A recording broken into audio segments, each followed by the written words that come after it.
Hello friends, welcome to my channel. இன்றைக்கி நம்ம வீடியோவில் யூஸ்ஃபுல்லான கிச்சன் டிப்ஸ் தான் கூட ஷேர் பண்ணியிருக்கேன். வீடியோ ஃபுல்லுமே பாருங்கள். பார்த்துட்டு பிடிச்சிருந்துச்சுன்னா சேனலுக்கு ஒரு லைக் கொடுங்க. வாங்க ஃபஸ்ட் டிப் என்னென்னு பார்க்கலாம். ஒரு பாத்திரம் எடுத்திருக்கேன். பாத்திரத்தில் ஒரு கிளாஸ் அளவுக்கு தண்ணி சேர்த்துருக்கேன். எந்த அளவுக்கு தேவையோ அந்த அளவுக்கு தண்ணி சேர்த்துக்குங்க. சேர்த்துட்டு இது கூட ₹1 க்ளீன் ப்ளஸ் ஷாம்பு சேர்த்துருக்கேன். நீங்கள் எந்த பிராண்ட் ஷாம்புனாலும் சேர்த்துக்குங்க. சேர்த்துட்டு இது நல்லா கையை வச்சு கலக்கி எடுத்துக்குங்க. ஷாம்பு நல்லா கரைஞ்சி வரணும். கரைஞ்சி வந்ததுக்கப்புறம் இதை ஒரு நம்ம பாட்டிலில் சேர்த்துக்க போகிறோம். நல்லா கலக்கி விட்டுக்குங்க. கலக்கி விட்டு நல்லா முறை பொங்கி வரும். அதுக்கப்புறம் இது ஒரு பாட்டிலில் சேர்த்துக்கலாம். பாட்டில் சேர்க்குறதுக்கு முன்னாடி இந்த பாட்டிலில் மேலே சின்ன சின்னதாக ஹோல்ஸ் போட்டு எடுத்துக்குங்க. ஏற்கனவே இந்த மாதிரி நான் செஞ்சு வச்சுருக்கேன். அந்த பாட்டில்லையே இதை நான் ஊற்றிக்கிறேன். மேலே சின்ன சின்னதாக ஹோல்ஸ் போட்ட தான் எடுத்துக்கோங்க. உங்கள்கிட்ட ஸ்ப்ரே பாட்டில் இருந்தாலும் யூஸ் பண்ணிக்கலாம். என்கிட்ட இல்லைங்கிறதுனால இந்த மாதிரி ரெடி பண்ணி வச்சுருக்கேன். இதில் நம்ம கலக்கி வச்சுருக்க ஷாம்பை தண்ணியை ஊற்றிடலாம். ஊற்றிட்டு இது எதுக்கு பயன்படுத்த போகிறோன்னு பார்த்தீங்கன்னா, ஃபஸ்ட்டு நம்ம கிச்சனில் அடுப்பு க்ளீன் பண்ணதாங்க பயன்படுத்த போகிறோம். நம்ம நான்வெஜ்ஜி வேறு ஏதாவது பொரியல் செஞ்சிட்டோம்னா எண்ணெய் நாலா பக்கமும் தெரிச்சிருக்கும், ஒரே பிசு பிசுப்பாக இருக்கும். நம்ம அடிக்கடி தண்ணி ஊற்றி கழுவிக்கிட்டு இருக்க முடியாது. அந்த மாதிரி சமயத்தில் இந்த ஷாம்பு கொஞ்சம் எடுத்து நம்ம இது மேலே தெளித்து விட்டுட்டு நம்ம துணியை வச்சு தொடச்சி எடுத்துட்டோம்னா நான்வெஜ் ஸ்மெல்லும் இருக்காது. அடுப்பும் சூப்பராக நமக்கு க்ளீன் ஆகி வந்துடுங்க. நிறையா தண்ணி ஊற்றி துடைக்கணுங்கிற தேவையும் இருக்காது. நமக்கு தெளித்து விட்டுட்டு ஒரு 2 நிமிஷம் அப்படியே ஊற விட்டுட்டு நல்லா காஞ்ச துணியை வச்சு தொடச்சி எடுத்துட்டிங்கன்னா சூப்பராக நமக்கு க்ளீன் ஆகி வந்துடுங்க. நம்ம அடுப்பு மட்டும் கிடையாது, அடுப்புக்கு கீழே இருக்கிற கவுண்டர் டாப்புலையுமே நம்ம இந்த ஷாம்பு தண்ணியை ஊற்றிட்டு நம்ம துணி வச்சு தொடச்சி எடுத்துட்டோம்னா இதுவுமே நமக்கு சூப்பராக க்ளீன் ஆகி வந்துடுங்க. இதில் நிறையா தண்ணி ஊற்றி துடைக்கணுங்கிற அவசியம் இருக்காது. நம்ம வாரத்துக்கு ஒரு நடை க்ளீன் பண்ணும்போது டிப் க்ளீன் பண்ணும்போது மட்டும் தண்ணி ஊற்றி தொடச்சிக்கலாங்க. டெய்லியுமே இந்த மாதிரி நம்ம ஷாம்பு ஊற்றி தொடச்சிட்டு ஈரத்துணி வச்சு தொடச்சி எடுத்துட்டோம்னா சூப்பராக சுத்தமாக இருக்குங்க அடுப்படி. இதுக்காக நம்ம கஷ்டப்பட்டு தேய்க்கணும், தண்ணி ஊற்றணுங்கிற அவசியம்லாம் இருக்காது.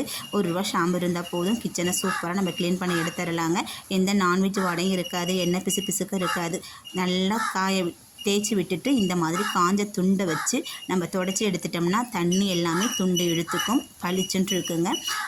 அதுக்கப்புறம் கீழையும் இந்த மாதிரி நம்ம தொடச்சி எடுத்துட்டோம்னாக்கா அடுப்படி எப்போயுமே நமக்கு சுத்தமாக இருக்கும். சமையல் வேலை முடிச்சதுக்கப்புறம் இந்த மாதிரி செஞ்சு பாருங்கள். எப்போயுமே நமக்கு கவுண்டர் டாப்பும் சரி, நமக்கு அடுப்பு மேடையும் சரி, நமக்கு எப்போயுமே க்ளீனாக இருக்கும். ட்ரை பண்ணி பாருங்கள். பிடிச்சிருந்தா ஒரு லைக் பண்ணுங்கள்.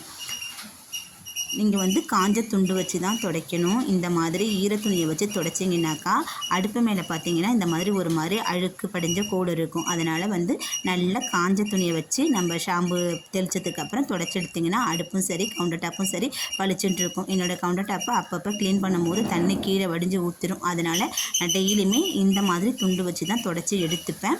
அதனால தான் உங்கள் கூட ஷேர் பண்ணியிருக்கேன். நம்ம வாரத்துக்கு ஒரு நடை வெள்ளி செவ்வாய் கழுவும் போது தண்ணி ஊற்றி சுத்தமாக க்ளீன் பண்ணி கழுவி விட்டுடலாங்க. கண்டிப்பாக யூஸ்ஃபுல்லாக இருக்கும்னு நினைக்கிறேன். ட்ரை பண்ணி பாருங்கள். இந்த ₹1 ஷாம்பு இதை நம்ம ரெடி பண்ணி வச்சுக்கிட்டோம்னா நமக்கு ஒரு வாரம் பக்கம் அப்படியே இருக்கும். வீணாக போகாது. தண்ணியும் நம்ம தொடச்ச துண்டையுமே அந்த ஷாம்பு தண்ணி ஊற்றி நம்ம க்ளீன் பண்ணி போட்டோம்னாக்கா துண்டும் நமக்கு பளிச்சுன்னு இருக்கும், நல்ல மனமாகவும் இருக்கும். ட்ரை பண்ணி பாருங்கள். செகண்ட் டிப் என்னென்னு பார்த்தீங்கன்னாக்கா, நம்ம அடுப்பை க்ளீன் பண்ணிடுவோம். அடுப்புக்கு கீழே இருக்கிற அந்த ஆன் ஆஃப் பட்டனுக்கு பக்கத்தில் பார்த்தீங்கன்னா எண்ணெய் பிசுக்கு நிறைய நமக்கு படிஞ்சிருக்கும். அதை க்ளீன் பண்ணுறதுக்கு நம்ம கஷ்டமாக இருக்கும். இந்த ஒரு பட்ஸ் இருந்தால் போதும், நம்ம சூப்பராக க்ளீன் பண்ணி எடுத்துடலாம். அதுலேயுமே ஷாம்பு தண்ணியை ஊற்றிட்டு ஒரு 2 நிமிஷம் ஊற விட்டுட்டு இந்த மாதிரி பட்ஸ் வச்சு தொடச்சிங்கன்னா அதில் எண்ணெய் பிசுக்கு அழுக்கு எது ஒட்டிக்கிட்டு இருந்தாலும் அந்த பட்ஸ்லேயே வந்துடுங்க.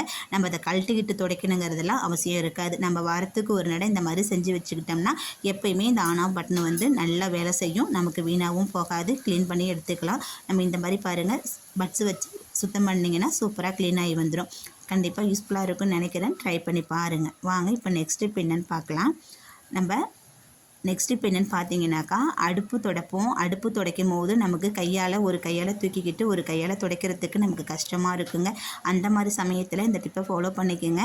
நம்ம எல்லார் வீட்லேயுமே இடிக்கல் வச்சுருப்போம். இடிக்கல்ல இந்த மாதிரி திருப்பி விட்டு அடுப்போட நடுப்பகுதியில் வச்சு விட்டுட்டிங்கனாக்கா அது கொஞ்சம் நமக்கு தூக்கி பிடிச்சாப்புல இருக்கும்.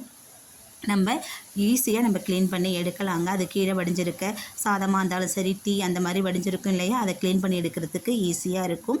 இதை அந்த மாதிரி க்ளீன் பண்ணும்போது இந்த மாதிரி இடிக்கல்ல அடியில் வச்சு பயன்படுத்தி பாருங்கள், பயனுள்ளதாக இருக்குங்க. க்ளீன் பண்ணுறதுக்கும் ஈஸியாக இருக்கும். ட்ரை பண்ணி பாருங்கள். இப்போ வாங்க நெக்ஸ்ட் டிப் என்னென்னு பார்க்கலாம். நம்ம எல்லோரும் ஃபேண்டு பசங்களுக்கு யூஸ் பண்ணுவோம். ஒரு சில நேரத்தில் பார்த்திங்கனாக்கா இடுப்போட சைஸு கொஞ்சம் நமக்கு டைட்டாக இருக்கிற மாதிரி இருக்கும். அப்போ அந்த நல்ல ஃபேண்டாக இருக்கும், அதை தூக்கி போட்டுருவோங்க. அந்த மாதிரி இனி தூக்கி போடாமல் இந்த டிப்பை ஃபாலோ பண்ணி பாருங்கள். அந்த ஃபேண்டை நம்ம திருப்பி யூஸ் பண்ணிக்கலாம். அதுக்கு நான் லப்பர் பேண்டு தாங்க எடுத்திருக்கேன். லப்பர் பேண்டை எடுத்துகிட்டு நம்ம பட்டன் போடுவோம் இல்லையா, அந்த பட்டன் போட்ட இடத்துல ஒரு இதை போட்டு விட்டுருங்க. போட்டுட்டு மறுபக்கத்தில் பட்டனோட அந்த காஜா பகுதி இருக்குது பாருங்கள், அதுலேயும் அந்த ஹோல்ஸ் வழியாக அந்த லப்பர் பேண்டை இழுத்து அந்த பட்டனில் மாட்டி விட்டுட்டிங்கனாக்கா நம்ம இடுப்பில் போடும்போது நமக்கு 1 to 2 இன்ச்சு அளவுக்கு அதை இழுத்து கொடுக்குங்க. சைஸ் அளவு பெருசாக இருக்கும், நமக்கு போடுறதுக்கு கம்ஃபர்டபுளாக இருக்குங்க. இந்த மாதிரி லப்பர் பேண்டை யூஸ் பண்ணி இந்த ஃபேண்டை போட்டு பாருங்கள். கொஞ்சம் இடுப்பு சைஸு டைட்டாக இருக்கிறவங்களுக்கு போடுறதுக்கு ஈஸியாக இருக்கும். இது டைட்டாக இருக்கேன்னு சொல்லிட்டு இந்த ஃபேண்டை தூக்கி போட வேண்டாம். இந்த மாதிரி ரீயூஸ் பண்ணி பாருங்கள், யூஸ்ஃபுல்லாக இருக்குங்க. லப்பர் பேண்ட் போட்டிருக்கிறது வெளியில் அசிங்கமாக தெரியுமே நினைக்க வேண்டாம். நம்ம பெல்ட் போட்டுட்டோம்னா அது தெரியாது, அந்த பெல்ட்டுக்குள்ளேயே இது மறைஞ்சிக்கும். கண்டிப்பாக ட்ரை பண்ணி பாருங்கள். பிடிச்சிருந்தா போடும்போது அந்த சைஸில் இருக்கிற பெல்ட் நம்ம அதே ஃபேண்டில் தெரியாதுங்க. சின்ன பசங்களாக இருக்கட்டும் பெரியவங்களாக இருக்கட்டும் இப்போ மேலே அப்படியே நிற்காமல் கீழே இறங்கி வந்துடும். பசங்களுக்காக இருக்கட்டும் பெரியவங்களுக்காக இருக்கட்டும். அந்த நேரத்தில் இந்த டிப்பை ஃபாலோ பண்ணிக்கோங்க, உங்களுக்கு கண்டிப்பாக பயனுள்ளதாக இருக்கும். இந்த லப்பர் பேண்டு இருந்தால் போதும், ஈஸியாக இதையும் நம்ம சரி பண்ணிடலாம். இந்த லப்பர் பேண்டை அந்த ஜிப்போட மேலே ஒரு பகுதி இருக்கும் பாருங்கள், அந்த ஹோல்ஸில் விட்டு இழுத்துக்குங்க. கொஞ்சம் சிரமப்பட்டு தான் போடுற மாதிரி இருக்கும். கொஞ்சம் இது சின்னதாக இருக்கிறதுனால நான் கொஞ்சம் கஷ்டப்பட்டுருக்கேன். கொஞ்சம் பெரிய ஜிப்பாக இருந்தால் கொஞ்சம் ஈஸியாக இருக்கும். இந்த மாதிரி போட்டுட்டு இந்த மாதிரி ஒரு முடிச்சு போட்டு விட்டுட்டிங்கனாக்கா டைட்டாக பிடிச்சிக்குங்க. அதுக்கப்புறம் பார்த்தீங்கன்னாக்கா அந்த பட்டன் இருக்குது பார்த்தீங்களா, அந்த பட்டன் பகுதியில் மேலே இழுத்து விட்டு போட்டு விட்டுட்டிங்கன்னா அந்த பட்டனோட இதில் அப்படியே பிடிச்சிக்கும். அந்த ஜிப்பு அடிக்கடி கீழே கலண்டு வராது. நம்ம எப்போ கலட்டுறோமோ அப்போ தாங்க கலண்டு வரும். இந்த மாதிரி போட்டு விட்டுட்டிங்கன்னா உள்ளே இருக்கிற லப்பர் பேண்டும் தெரியாது, ஜிப்பும் கீழே கலண்டு வராது. கண்டிப்பாக யூஸ்ஃபுல்லாக இருக்கும். ட்ரை பண்ணி பாருங்கள். சின்ன பசங்களுக்கு ஃபேண்டு போடும் போது இந்த மாதிரி கலண்டு வந்துச்சுனாக்கா இந்த மாதிரி லப்பர் பேண்ட் இருந்தாலே போதும், நம்ம ஈஸியாக சமாளிச்சிடலாம். பிடிச்சிருந்தால் லைக் பண்ணுங்கள். வாங்க நெக்ஸ்ட் இப்போ என்னென்னு பார்க்கலாம். நம்ம எல்லார் வீட்லேயுமே தைலம் யூஸ் பண்ணுவோம். தைலம் யூஸ் பண்ணிவிட்டு இந்த டப்பாவை தூக்கி போட்டுருவோம். இனிமேல் இந்த டப்பாவை தூக்கி போடாமல் இந்த மாதிரி ரீயூஸ் பண்ணிக்கோங்க, நமக்கு யூஸ்ஃபுல்லாக இருக்கும். எதுக்கு பயன்படுத்த போகிறோன்னு பார்த்தீங்கன்னா, நம்ம எங்கேயாச்சும் வெளியில் போனோம்னா பொட்டு எடுத்துகிட்டு போவோம். பொட்டு என்ன பண்ணுவோம், மணி பர்சிலே போட்டு எடுத்துகிட்டு போவோங்க. அப்போ அது அடியில் போய் மாட்டிக்கும், அது மேலே அந்த பர்சில் இருக்க அழுக்கெல்லாம் அந்த பொட்டு மேலே ஒட்டிக்கும். அந்த மாதிரி இல்லாமல் இருக்கிறதுக்கு இந்த மாதிரி தூக்கி போடுற தையல் டப்பாவை கழுவி நம்ம சுத்தம் பண்ணி வச்சுக்கிட்டோம்னா அதில் பொட்டை போட்டுட்டு நம்ம பேக்கில் போட்டு எடுத்துகிட்டு போனோம்னாக்கா நம்ம பொட்டு தேட வேண்டிய அவசியமும் இருக்காது. நமக்கு எடுக்கிறதுக்கு ஈஸியாக இருக்கும். அந்த பொட்டு மேலே தேவையில்லாத தூசும் எதுவுமே படியாதுங்க. கண்டிப்பாக யூஸ்ஃபுல்லாக இருக்கும். இந்த தைல டப்பாவை இனி தூக்கி போடாமல் இந்த மாதிரி ரீயூஸ் பண்ணிக்கோங்க. வாங்க நெக்ஸ்ட் இப்போ என்னென்னு பார்க்கலாம். ஒரு மிக்ஸி ஜார் எடுத்திருக்கேன். மிக்ஸி ஜாரில் ஒரு கால்வாசி அளவுக்கு பீட்ரூட்டு ஒரு 4 துண்டு அந்த அளவுக்கு கட் பண்ணி நான் சேர்த்துருக்கேன். எனக்கு இன்றைக்கி இந்த லெவலுக்கு போதுங்கிறதுனால இந்த அளவு சேர்த்துருக்கேன். உங்களுக்கு நிறையா வேணும்னா நீங்கள் நிறையா சேர்த்துக்குங்க.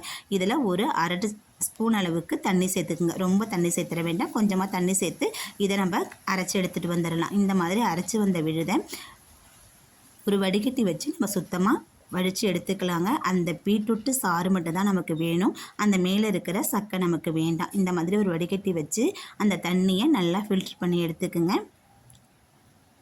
எடுத்துகிட்டு இதை எதுக்கு பயன்படுத்த போகிறோன்னு பார்த்தீங்கன்னாக்கா வீடியோவை ஸ்கிப் பண்ணாமல் பாருங்கள். அப்போ தான் உங்களுக்கு எதுக்கு பயன்படுத்த போகிறோங்கிறது புரியும்.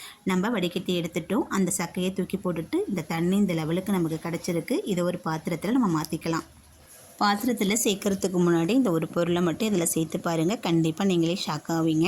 அது என்னென்னு பார்த்தீங்கன்னா கார்ன்ஃப்ளவர் மாவு தாங்க சேர்த்துருக்கேன், சோள மாவு சேர்த்துருக்கேன். சேர்த்துட்டு இதை கட்டிகள் இல்லாமல் நல்லா கரைச்சி விட்டுருங்க. கரைச்சி விட்டுட்டு இதை ஒரு பாத்திரத்தில் நம்ம மாற்றிக்கலாம். இது கண்டிப்பாக யூஸ்ஃபுல்லாக இருக்கும். ட்ரை பண்ணி பாருங்கள். இதை பாத்திரத்தில் மாற்றிட்டு இதை கொதிக்க வைக்க போகிறேங்க. இதை எப்படி கொதிக்க வைக்க போகிறேன்னு பார்த்தீங்கன்னா, நான் ஏற்கனவே பார்த்தீங்கன்னா பாத்திரத்தில் தண்ணியை ஹீட் பண்ணி வச்சுருக்கேன். கொதித்த தண்ணி மேலே டபுள் பாயில்டு மெத்தடில் இதை நம்ம ரெடி பண்ணி வச்சுக்கணும். அப்படியே வச்சோம்னா ரொம்ப நமக்கு தீஞ்சு போயிடும். இந்த மாதிரி மெத்தடில் மேலே வச்சுட்டு நம்ம அப்பப்போ ஒரு ஸ்பூன் வச்சு நம்ம கிளறி கொடுத்துக்கணும். இல்லைனா அந்த கார்ன்ஃப்ளவர் மாவு அடியில் ஒட்டி பிடிச்சிக்கும். இதை நல்லா திக்கான பேஸ்ட்டுக்கு வர வரைக்கும் நம்ம இதை காய்ச்சி எடுத்துக்கணுங்க. இப்போ காமிக்கிறேன் பாருங்கள், ஓரளவுக்கு நமக்கு திக்னஸ் வந்துருச்சு. அங்கே பாருங்கள், ஓரளவுக்கு திக்னஸ் வந்துருச்சு. ஒரு 2 நிமிஷம் நம்ம அப்படியே விட்டோம்னா இன்னும் நமக்கு திக்காகி நமக்கு சூப்பரான பேஸ்ட்டு பக்குவத்தில் இது நமக்கு கிடச்சிடும். இதை ஆற வச்சு நம்ம பயன்படுத்திக்கலாங்க. இந்த பாருங்கள், இந்த அளவுக்கு வந்துருச்சு. இதை நம்ம இப்போ கீழே இறக்கி வச்சுட்டு இதை நல்லா ஆற விட்டுறணும். இதை ஆற விட்டு ஒரு கண்ணாடி பாக்ஸில் நம்ம ஸ்டோர் பண்ணி வச்சுக்கலாம். இங்கே பாருங்கள், நல்லா ஆறிட்டு இந்த அளவுக்கு நமக்கு பேஸ்ட்டாக கிடச்சிருக்கு. இன்னும் திக்னஸ்னாகவும் வேணும்னா உங்களுக்கு இன்னும் கொஞ்சம் நேரம் நம்ம சூடுபடுத்தினோம்னாக்கா இன்னும் நல்லா திக்கான பேஸ்ட்டாக வந்துடும். இதை இன்றைக்கி ஒரு நாளைக்கு நம்ம யூஸ் பண்ணுறதா இருந்தால் இந்த மாதிரி வெளியில் வச்சு பயன்படுத்திக்கோங்க. ஒரு வாரம் பக்கம் யூஸ் பண்ணுறதா இருந்தால் நீங்கள் ஃப்ரிட்ஜில் ஸ்டோர் பண்ணி வச்சுக்கோங்க. கண்ணாடி பாக்ஸில் ஸ்டோர் பண்ணுங்கள். ஒரு வாரத்துக்கு மேலே இது தாங்காது. இப்போ இதை எதுக்கு பயன்படுத்தலான்னு பார்க்கலாம் வாங்க. நம்ம முகத்துக்கு கீழே இருக்கிற கரும்புள் இருக்கும் பார்த்தீங்களா, அந்த கரும்புள்ளையே இது கண்டிப்பாக போக்குங்க. இது நைட் டைமில் நம்ம தூங்குறதுக்கு முன்னாடி இந்த மாதிரி நம்ம முகத்தில் அப்ளை பண்ணி விட்டுட்டு காலையில் கிளம்பி முகத்தை கழுவினோம்னா முகத்தை பார்த்திங்கன்னா அவ்வளோ ஒரு பளிச்சுன்னு இருக்குங்க. முகத்துக்கு நம்ம தேவையில்லாத க்ரீமெல்லாம் எதுவும் போட வேண்டியது இல்லைங்க. வீட்டில் இருக்கிற அந்த பீட்ரூட்டு வச்சு இந்த மாதிரி ரெடி பண்ணி நம்ம முகத்தில் பூசிட்டு வந்தோம்னா முகம் கருமையாக இருக்கிறது கூட நிறம் மாறி நமக்கு கலராக காமிச்சு கொடுக்குங்க. அது மட்டும் இல்லாமல் கண்ணுக்கு கீழே இருக்கிற கருவளையும் மங்கு கரும்புள்ளி இதெல்லாம் இருக்குது பார்த்தீங்களா, கண்டிப்பாக போகும். ஒரு நாளில் நம்ம ரிசல்ட் கிடைக்குமான்னு பார்த்தா கிடைக்காது. நீங்கள் ரெகுலராக இதை யூஸ் பண்ணிக்கிட்டே வாங்க. கண்டிப்பாக இது இதில் இருக்கிற கருமை நிறத்தை போக்கி நமக்கு நல்ல பொலிவுடன் அழகுடன் முகத்தை காமிக்குங்க. நம்ம ஏதாவது ஃபங்க்ஷனுக்கு போகிறோன்னா ஃபங்க்ஷனுக்கு போகிற அரை மணி நேரத்துக்கு முன்னாடி இதை மூஞ்சில் அப்ளை பண்ணிவிட்டு நல்லா ஜெல்லு தண்ணியில் தொடச்சி எடுத்துகிட்டு போனோம்னா முகம் நல்லா பளபளன்னு பளிச்சுன்னு தெரியுங்க. நம்ம மூஞ்சிக்கு எக்ஸ்ட்ரா எதுவும் க்ரீம் போடணும், பியூட்டி பவுடர் போடணுங்கிற அவசியம்லாம் இருக்காது. கண்டிப்பாக ட்ரை பண்ணி பாருங்கள். நம்ம குழந்தைங்களுக்கெல்லாம் உதட்டில் லிப்ஸ்டிக் போடுவோங்க. நம்ம லிப்ஸ்டிக் போட்டோம்னா அது கெமிக்கலுக்குரிய விஷயம். பசங்களுக்கு ஒவ்வாமையை ஏற்படுத்த நல்லது கிடையாது. இந்த மாதிரி பீட்ரூட்டில் செஞ்சு வச்சுட்டிங்கன்னா குழந்தைங்களுக்கு போகிறதுக்கு ஒரு அரை மணி நேரத்துக்கு முன்னாடி உதட்டில் போட்டு விட்டுட்டு அதை தொடச்சிட்டிங்கன்னா கண்டிப்பாக பசங்களுக்கு லிப்ஸ்டிக்கு போட்டால் உதடு எந்த கலரில் இருக்குமோ அந்த மாதிரி இருக்குங்க. நம்ம நேச்சுரலாக வீட்டில் இருக்கிற பீட்ரூட்டை வச்சு இந்த மாதிரி செஞ்சு பசங்களுக்கு நம்ம பயன்படுத்திக்கலாம். பெரியவங்களும் பயன்படுத்துகிறவங்க, லிப்ஸ்டிக் பயன்படுத்துகிறவங்க இந்த மாதிரியும் ட்ரை பண்ணி பார்க்கலாங்க. எந்த வித சைடு எஃபெக்ட்டும் நமக்கு இருக்காது. இதை நான் இப்போ தொடச்சிட்டு உங்களை கையில் காமிக்கிறேன் பாருங்கள். நமக்கு அந்த பீட்ரூட்டில் இருக்கிற பிங்க் கலர் அப்படியே நம்ம கையில் ஒட்டிக்கும். இங்கே பாருங்கள், பார்த்தீங்களா, அப்படியே ஒட்டிக்கு. நான் ஒரு செகண்டு கூட நான் வச்சுருந்து உங்களுக்கு காமிச்சிருக்க மாட்டேன். அதில் உள்ள சாயம் எல்லாமே கையில் ஒட்டி பிடிச்சிக்கும். இந்த கையில் தெரியுதா என்னென்னு தெரியல, இப்போ உங்களுக்கு பார்த்தாலே தெரிஞ்சிருக்கும். அந்த பக்கம் இருக்கிற கைக்கும் இந்த கைக்குமே உங்களுக்கு வித்தியாசம் நிறையா தெரியும்னு நினைக்கிறேன். பாருங்கள், இந்த மாதிரி பசங்களுக்கு நீங்கள் கண்டிப்பாக ட்ரை பண்ணி பாருங்கள், யூஸ்ஃபுல்லாக இருக்கும். நான் இந்த கையில் அப்ளை பண்ணி வச்சுருந்தேன் பார்த்தீங்களா பீட்ரூட் சாறு, இதை இப்போ நான் துணி வச்சு தொடச்சி காமிக்கிறேன் பாருங்கள். இதை ஒரு 2 நிமிஷம் உங்கள்கிட்ட நான் பேசிக்கிட்டு இருந்த நேரம் மட்டும்தான் கையில் வச்சுருந்தேன். உங்களுக்கு பார்த்தாலே தெரியுங்க, முன்னாடி இருந்த கலருக்கும் இந்த கையோட கலருக்கும் எவ்வளோ வித்தியாசம் இருக்குதுன்னு சொல்லிவிட்டு நான் தண்ணியெல்லாம் எதுவும் வச்சு கழுவலை. நான் வேறு எதுவுமே அதில் சேர்க்கலை. அந்த பீட்ரூட்டை மட்டும் தான் போட்டேன். எவ்வளோ பளிச்சுன்னு இருக்குது பாருங்கள். ஒரு 2 நிமிஷம் போட்டதுக்கே நமக்கு எப்படி பளிச்சுன்னு காமிக்கிது பாருங்கள். கண்டிப்பாக ட்ரை பண்ணி பாருங்கள். நான் சொன்னதில் ஏதாச்சும் ஒரு டிப்ஸ் ஆச்சும் உங்களுக்கு பயனுள்ளதாக இருக்குதுன்னு நம்புகிறேன். பயனுள்ளதாக இருக்குதுன்னு நினச்சிங்கன்னா என் சேனலுக்கு ஒரு லைக் கொடுங்க. மறக்காமல் சேனலை சப்ஸ்கிரைப் பண்ணி சப்போர்ட் பண்ணுங்கள். நீங்கள் கொடுக்குற லைக், ஷேர், கமெண்ட் என்னுடைய வெற்றி பாதைக்கு வழிவகுக்கும். மற்றொரு நல்ல பதிவில் சந்திப்போம். நன்றி, வணக்கம்.